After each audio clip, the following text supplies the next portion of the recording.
I was just thinking کہ ہم social media پہ کتنا کمپیریزن کرتے ہیں ریئل لائف میں بھی. ہم جب بھی کسی کی اچھی پکچر کو دیکھیں گے یا ہم کسی کے اچیومنٹس کے بارے میں سنیں گے یا دیکھیں گے, ہم کسی کا لائف اسٹائل دیکھیں گے تو ہم فوراً کمپیریزن میں چلے جاتے ہیں. ہم خود کو کم سمجھنا اسٹارٹ کر دیتے ہیں کہ ہمارے پاس تو یہ نہیں ہے, یا ہماری اچیومنٹس یا ہماری سکسیس شاید دوسرے بندے سے کم ہے.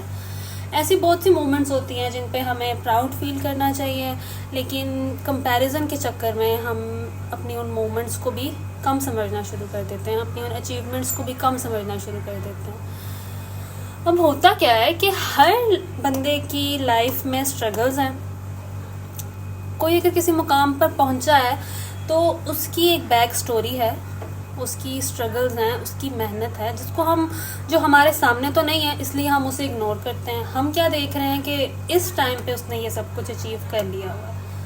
ہمارے سامنے صرف اس کی زندگی کا ایک پیج ہے, جبکہ اپنی جو ہماری ریالٹی ہے اس کے بارے میں ہم سب کچھ جانتے ہیں. تو ہمیں لگتا ہے کہ یہ جو مشکلات ہیں یہ صرف ہمارے لیے ہیں اور تو کوئی فیس نہیں کر رہا. اس کمپیریزن کے چکر میں ہم اپنی سیلف ورتھ بھی گراتے ہیں, ہم اپنی سیلف اسٹیم بھی کم کرتے ہیں, ہم اپنے انر پیس کو ڈسٹرائے کرتے ہیں. اسی کمپیریزن کی وجہ سے اکثر گھروں میں لڑائیاں بھی ہو رہی ہوتی ہیں. آپ ہر ٹائم ناشکری میں چلے جاتے ہیں.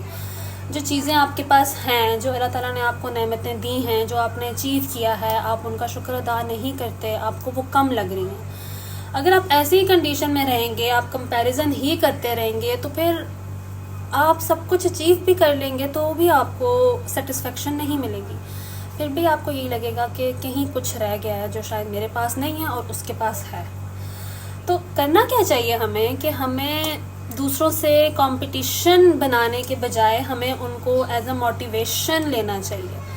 ہمیں ان سے انسپائر ہونا چاہیے اور ہمیں کوشش کرنی چاہیے کہ جو ہمارے پاس ہے, جو ہمارے ریسورسز ہیں, جو ہماری سچویشن ہے, ہم اسی کے اکارڈنگ چل کے اپنے گولز کو پورا کریں اور ان گولز پہ اللہ کا شکر ادا کریں اور انہی گولز پہ ہم سیٹسفائی رہیں.